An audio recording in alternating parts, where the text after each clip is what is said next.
Today we are covering the emotional drivers behind urinary tract infections, or UTIs. By definition, a UTI is an infection in the urinary tract.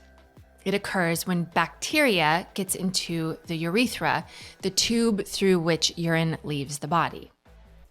I think it's quite funny, but the Mayo Clinic lists the most common risk factor for UTIs is being born female.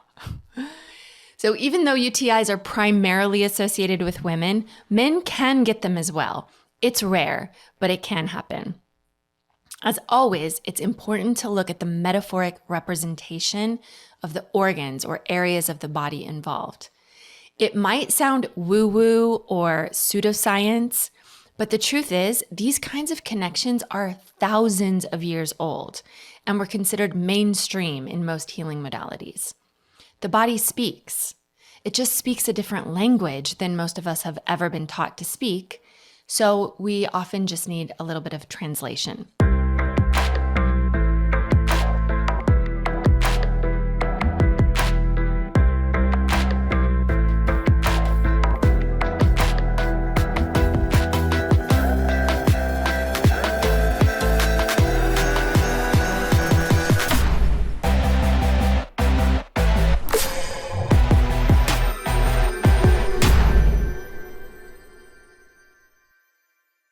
Welcome back to the Mind Change Podcast. I'm your host, Heather McKean.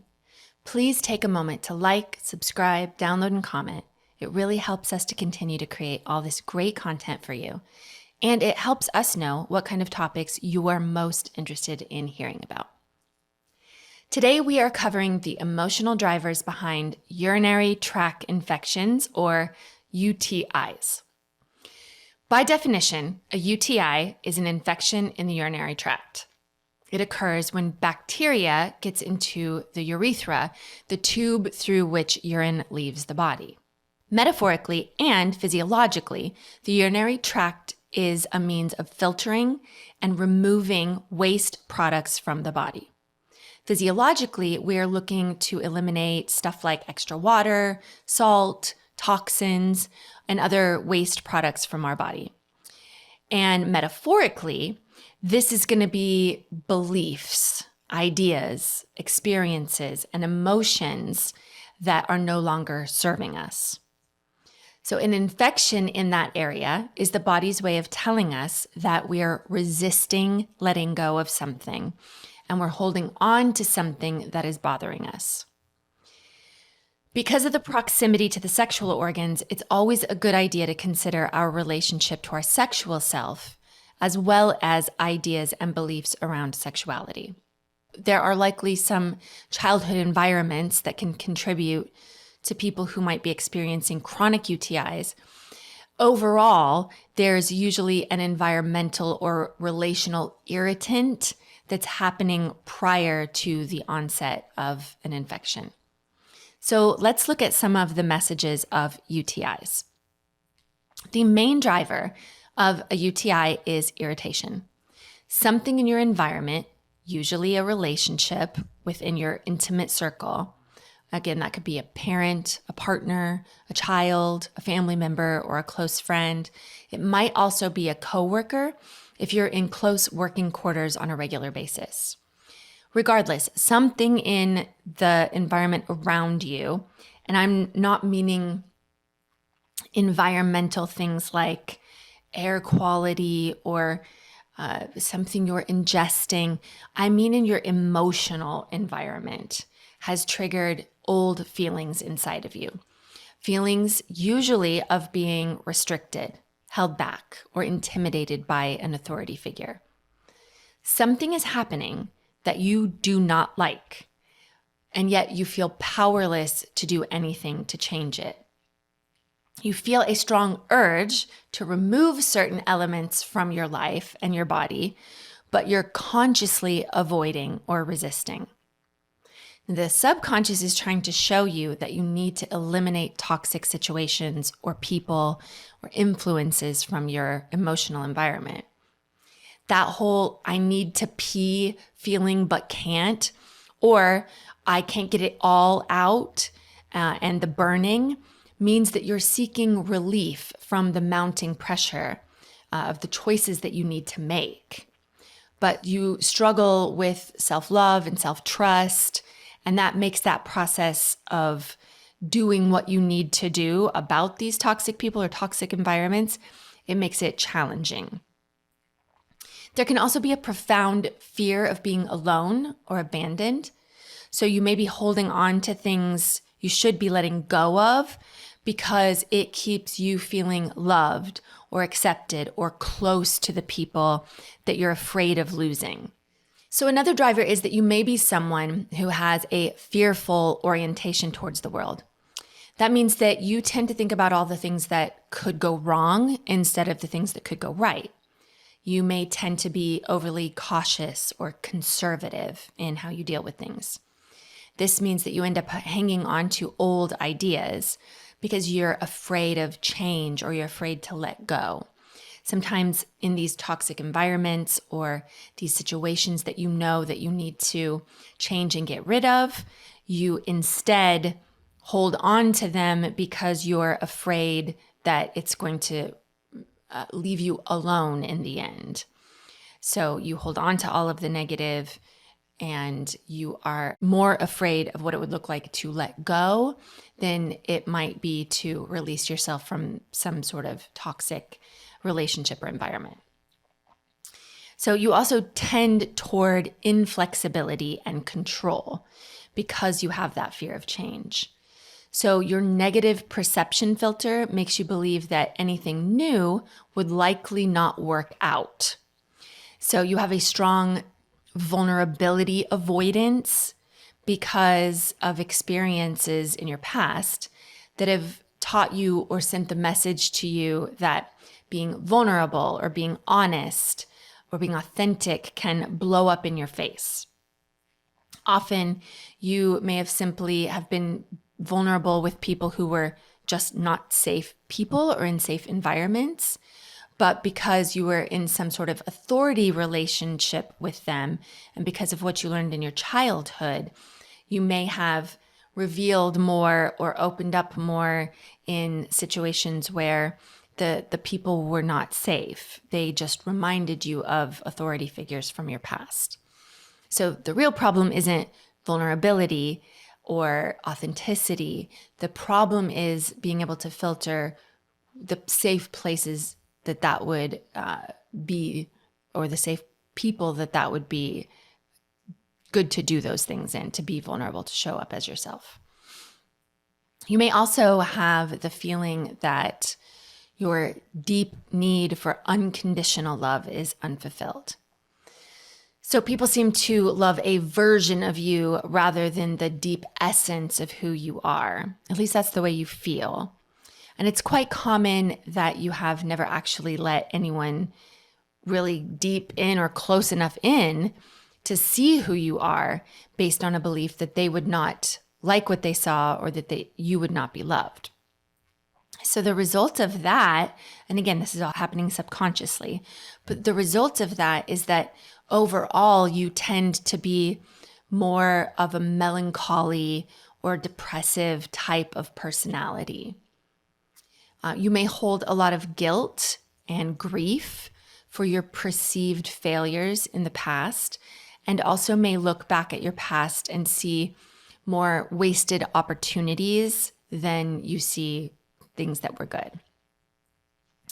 Deep within, you feel tired and that you are running on empty. So you tend to have poor endurance and a considerable amount of inner turmoil and irritation. You typically don't show it on the outside, but you have a lack of self-confidence deep on the inside. And you often feel that you don't really have what it takes. And sometimes people will go over the top in trying to prove themselves that they do have what it takes, or that they are equal to it, that they measure up or don't look down on me.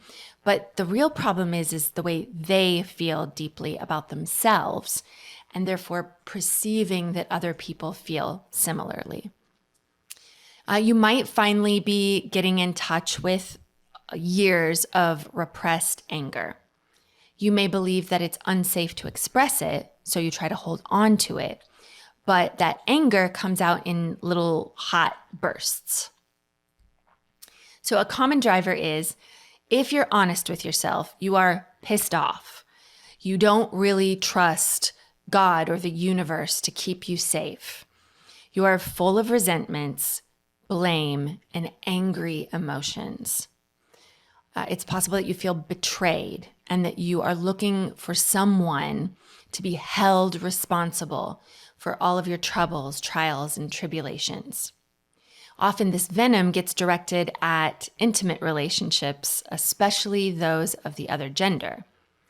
And doing that, having all of that venom toward the intimate relationship that you're involved in, it's actually serving you in a way because it helps you avoid deeper connections and intimate relationships with this person because it requires an openness or a vulnerability to really get the most out of it. But deep inside, you fear getting vulnerable and naked emotionally because you suspect that it's really you that is to blame for everything happening to you, but you don't want anyone to know it. So the UTI helps you from becoming intimate sexually. Now, sometimes there may be sexual trauma in your past contributing to this condition, or it's possible that you may have just been raised in an environment where sex was vilified or seen as wrong in some way. So you may have negative associations tied to sex or sexuality. If you're a woman, you may have been taught that your feminine sexuality was wrong or dangerous. Part of you burns with anger at that oppression, while another part of you feels shame or disgust about your sexual power. Now, a UTI may be your body's way of helping you to avoid sexual interactions that are actually just not pleasurable or fulfilling. You may love your partner, but the sexual portion of your relationship does not bring you joy. A UTI can also be your body's way of protecting you from getting too deep emotionally, which feels vulnerable. And this is common at the beginning of passionate relationships. The sex may be great, but you're not being given the opportunity to see if the other areas of a relationship will be a safe place for you. And so the UTI gives you a break that's not your fault or doesn't seem like you're actually emotionally pulling away, but it gives you some time to assess other areas of the relationship. So this is very common, brand new relationships. Things physically are very hot and heavy, a lot, very passionate in the beginning, and then a UTI occurs.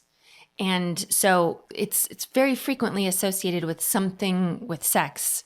And yet it's really more about the emotional component of that the body is asking for there to be more of a connection and more of an intimacy in other areas other than just sexuality.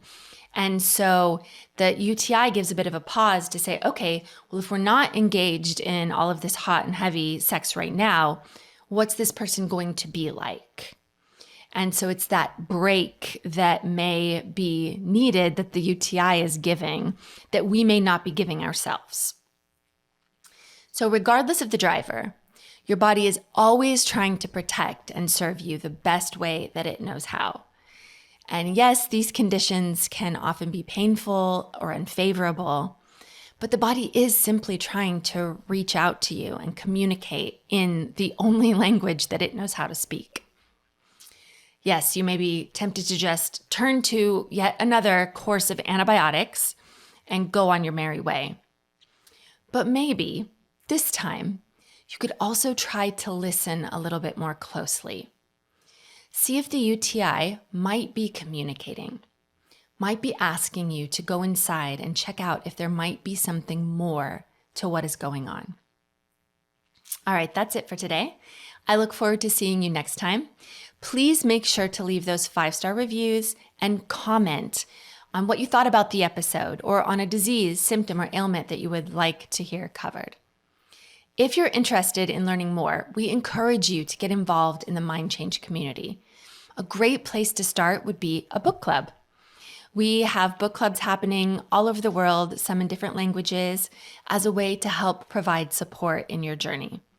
Just visit our website at mindchange.com /book club, and you can find out more information. Until next time, thanks for joining us on the Mind Change podcast, where we are changing the world, one mind at a time.